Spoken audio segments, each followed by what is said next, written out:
Yes, Red Zone TV kwoli webale kubanga okyagoberera bino gyosinzira okubanga gyotulabira kyokola kya mutawana nnyo gwatambula naffe nga bulijjo nyongera okwebaza wabula ate naawe atanaba kubeera ngo subscribinga nja kukusaba kkirira wansawo olaba ekigambo subscribe kikwateko kwata kade ka notification obeere nga tomisinga nsonga yonna omukulu ng'era bwe wandibadde okisuubira ng'era bwe wakirabye ng'era bw'oyinza okkirowooza bwe kyandibadde kirina okuba omukulu amanyiddwa nga Honorable Medadi Lubega Sseggona akali amaggwa ng'ono mubaka akiikirira Busiro East mu parliament eno eye11 Honorable Medadi Lubega Sseggona y'omu ku abantu be balowooza kuva mu ntandikwa ti omusajja ono kijja kubeera kizibu nnyo okusayininga ku petition eri gye tubadde twogerako olw'ensonga nti Mathias Mpuuga munne nnyo era be battiimu Buganda yatuzimba n'ebintu ebirala nga oyinza okuba nga obitegeera ebifaanana bwe bityo petition oba ekiwandiiko kino ekigendako emikono egyaba MPs bonna ababaka bali mu parliament basoma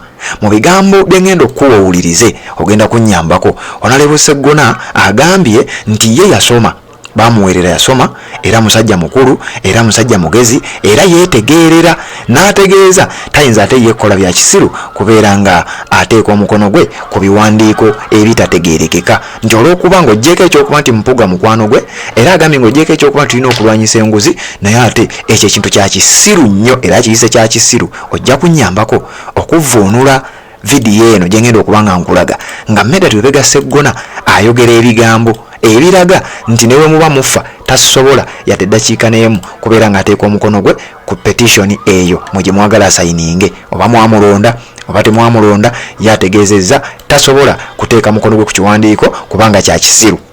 Kati njagala kwebuuza era kindeetedde ebibuuzo bingi bano abakyala bannambooze n'ababaka abalala abasayininze tugambe nti bakoze ekisiru era bakoze ensobi gye bajja okwejjusa mu bulamu bwabwe.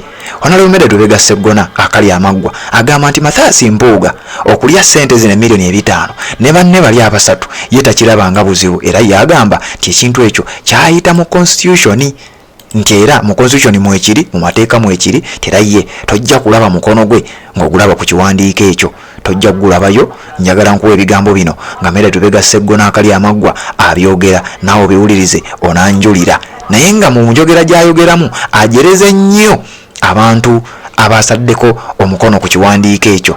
Abantu bano be bamu ku bannayuganda be bazze beemulugunyaako nti naye bano bonna abazimbibwa Buganda abantu bano babazimba kukola ki? Buganda yabazimba fine babazimba bakole ki? Kubanga we twogerera mulimu abamu abasayininze nga bagamba kiryokke abalala baganya okusayininga Ssemujjuganda yagambye Mpuuga mukwano gwe tasobola kumuvaamu era y'ensonga ye gye yawadde Medadi Lubega Sseggona ekyobukwano takikulembeza agambye oba yagambye nti ye tasobola kukola kintu kya kisiru nnyo kubanga essente zino era yeebuuzizza nti oba n'aba abitaddeko omukono bamanyi kye bakola oba tebakimanyi lwaki sikuwa akatambi n'enzija ne tuba nga tweyongerayo. Red Zone TV kwoli webale kubanga okyagoberera sooka owulirize. Omuntu atalowooza taba mukulembeze omuntu alowooza ng'amaze okwogera n'okukola taba mukulembeze. Kati kanziremu abadde bambuuza ekibuuzo nti mu parliament osayininga ddi nkiddemu mwetegese kiwuliriza n'ensonga munaaziwuliriza ekisooka sijja kusayininga muntegedde ekiŋŋaana okusayininga ne musajja mukulu ne musajja mutegeevu manyi okusoma ababa batamuukiriza nga basayininga mu parliament baalimu nga bajeti eyita baalimu bulungi naye olw'okuba abamu bakibogwe tebabitegeera ze nabagamba munnonde kubanga ntegeererawo omuntu omutegeevu bwe mumala okuteesa ku nsonga ne bwe bakuwakanya ne bwe bakuwangula ogenda n'ekisaliddwawo bati abangi basic science muli ku Mpuuga muvuma mu bajeti y'emu mwe baweera Kigongo sente mwe baweera Sekandi sente mwe baweera Kadaga sente ate ziri mu tteeka bazigaba era bajeti parliament eyawamu yeyagiyisa. Muntegedde abali ku mitimbagano kakati ababireeta batandise okuswala ne bajeti mugirabyeko ng'etambula ng'eri mu mitwe emisengeke obulungi buli muntu bamulaze mulimenya abammwe paka ddi. Ndabagambye okusooka mwetegerere mbanyonyodde ensonga lwaki sijja kusayininga naye ndaba abangi gye bali mbasabira njagala okulaba gye kino banakikumi kubanga tekimmateeka. Nze mwebala abampeerera musolo gwammwe gwe nasomera muwulidde nentegeera era mmanyi kituufu tulina okusoomozebwa mu kibiina kyaffe ekya NUP naye abagezi bongera kusajjula oba bawumbirira. Bwempumbirira osirise ani yantuma okuleekaana, bw'oyogera baleekaana, bw'osirika yalya ani asula enjala kumu. Njagala bagambe ebigambo singa munnabyabufuzi wabula ng'omukulembeze wamu. Waliwo abagamba tukooye ebigambo biri mu Matayo 7 nti mujje gyendi mwenna abakooye nammwe abazitoowereddwa nange n'abawummuza. Era kyova olaba abavubuka bano bato bange bwe bayomba bwe baleekaana sireekaana nabo mbayita nti mujje mbawambaatire kubanga mukooye n'ebibakuwinza mbiraba mugwomanyi kyekitegeeza okuwakanya gavumenti okumala emyaka 4 naye abamu balowooza nti tukoowe tulekerawo kiwakanya tugireke tukalakatenga bweyagala.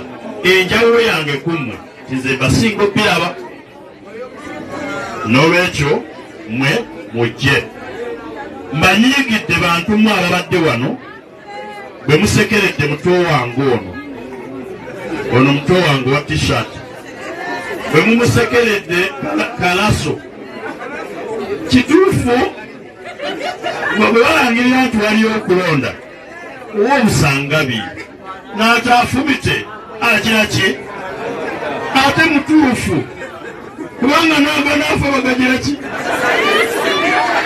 olwekyo muto wange ganaafa Ebigambo biwulidde ebya Medad Lubega Sseggona ebigambo bibadde bingi nnyo byayogedde ate ng'ayogeza mangi nnyo naye nze ekisinza okuntiisa oba kyensinza okuwulira mu bigambo bino mpulidde nga avumiridde nnyo era agambye bya kisiru n'agamba omukulembeze simanya bwakula nga bwayogera nga tamala kwebuuza alina engeri gy'abyogeddemu nyinza okuba sibijjukira naye nkakasa naawe okawulidde tukawulidde babiri. Sseggona agambye eki mu bigambo bya Medad Lubega Sseggona by'owuliddemu era bye mbadde njagala owulire era byensonga lwaki mbikuleetedde. Omusajja ono abakulembeze abalala tebaasoma, abakulembeze abalala tebategeera kiki. Ebigambo bya Sseggona obiwulidde otya? Genda mu comment section teekamu obubaka mbuulira bwa osinzira okuba nga ogoberera ensonga zino, ensonga oziraba otya, ebigambo bya Sseggona obiwulidde otya era oyinza bitwala otya? Alinga ajerezeemu nti abakulembeze abalala bye bakola bya kisiru era akikubyewo direct nga talina adde okutya era n'ategeeza nti ye temumusuubira kera ku makya ateeka omukono gwe ku kipapula ng'ekipapula ekyo kigenda kugoba mukwano gwe amanyiddwa nga Mathias Mpuuga Nsamba. Kaakati wano abantu bali mu kwebuuza tulwanyisa mukwano, tulwanyisa nguzi. Era Sseggona alina waagambidde, kano nakoogerako, alina waagambidde nti ovanga ku muntu amaze emyaka kumpi 30 ng'ali mu opposition nsoose kwebuuza ng'akola ki? Ekitegeeza bannayuganda bavuddengayo nga bagamba nti abantu bano bali comfortable nnyo mu opposition era emyaka egyo gyonna gye bamazeewo bagimaze bali comfortable mu opposition. Kyova olaba nga Robert Kyagulanyi Ssentamu okujja kwe kulabika nga kutataaganyizza ebintu bingi, kulabika nga kutataaganyizza programu z'abantu nnyingi nnyo. Naye Red Zone TV kwoli webale kubanga ogoberera watch the space. Nina ebintu byenja okukuleetera mu maaso awo naye nga sinaba kubanga mbireeta. Kirira wansi awo yabe ekigambo subscribe gwatanaba kubanga osubscribe nga kikwateko subscribe ku channel yaffe. Kwata ku kadaka ka notification aberenga tomisinga nsonga yonna kakuyambako okubeera nga kujjukiza tubeere nga tutambula ffenna. Red Zone TV kwoli tuwuliziganye endowooza mu updates eziddako nze bwe ndi okubanga byonna mbikuwa.